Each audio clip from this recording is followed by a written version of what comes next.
Hey yo tout le monde. Qu'est-ce qu'on va parler aujourd'hui? Sûrement, c'est mieux qui va fâcher tous les patients de l'hôpital. Évidemment. On va parler de la nourriture à l'hôpital. Mais ferme ta bouche quand tu manges.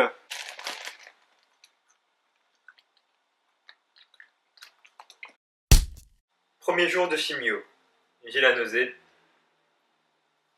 Une diététicienne super sexy, dans la vingtaine, métisse, vient me voir pour me demander mes préférences alimentaires.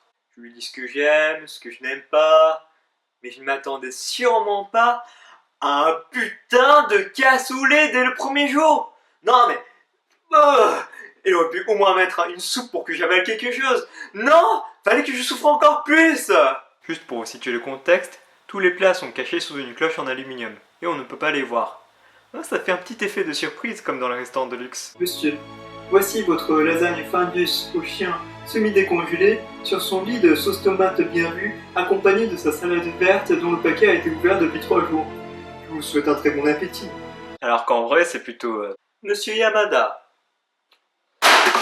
Bon appétit. Hein? Blam! Elle pose le plateau avec fracas, mais...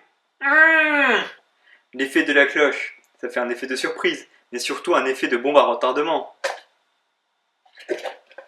Oh, ça pue vraiment. C'est exactement ce qui s'est passé avec le cassoulet.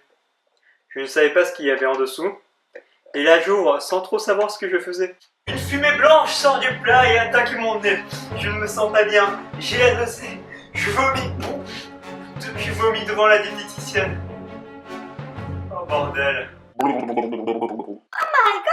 À ce moment-là, j'avais l'image de la diététicienne super sexy et l'odeur du cassoulet côte à côte.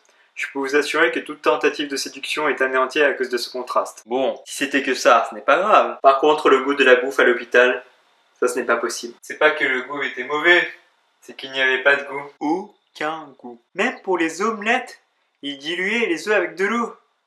La vache! Naturellement, tu perds le sens du palais. Et je vous raconte pas l'explosion de saveurs quand j'ai mangé pour la première fois à l'extérieur. Et heureusement que ma mère m'apportait quelque chose à manger, sans quoi j'aurais perdu 15 kilos de plus, hein. Déjà que j'en avais perdu de 10. Mais bon, là je mange tellement bien que je devrais plutôt en perdre. Heureusement, je pouvais commander des canettes de coca. Du coup, mon repas était exclusivement composé de coca et d'un yaourt. Bonjour le cholestérol, encore une fois. Mais enfin, il y a vraiment quelque chose qui me révolte dans cette histoire, c'est le nombre de déchets alimentaires.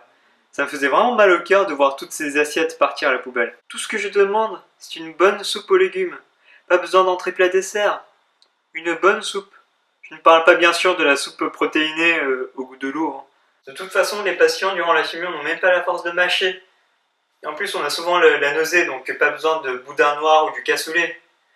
Et pas besoin non plus de mettre autant de quantité pour jeter après. Il y a bien les cantines des écoles ou des maisons de retraite qui font des efforts. Alors pourquoi pas les hôpitaux? Nous, patients d'hôpital, notre seule source de plaisir, c'est de bien manger. Alors s'il vous plaît, ne nous privez pas ce plaisir.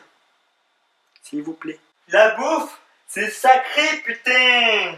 Tiens, diététicienne, si tu m'entends, c'est cool. Les questionnaires pour les préférences alimentaires, c'est bien, mais une innovation et une adaptation alimentaire pour des personnes ciblées, c'est mieux. Bon, je critique beaucoup, mais je sais que pour les hôpitaux publics, le budget est assez serré. Donc peut-être que ce message s'adresse plus au gouvernement pour augmenter un peu leur budget. On sait tous qu'on manque de personnel, les infirmières dans les hôpitaux publics, mais bon, on le sait tous, mais on ferme les yeux, quoi. Donc je vais pas trop tarder sur ce terrain glissant. Sur ce, merci d'avoir regardé cette vidéo sur la bouffe.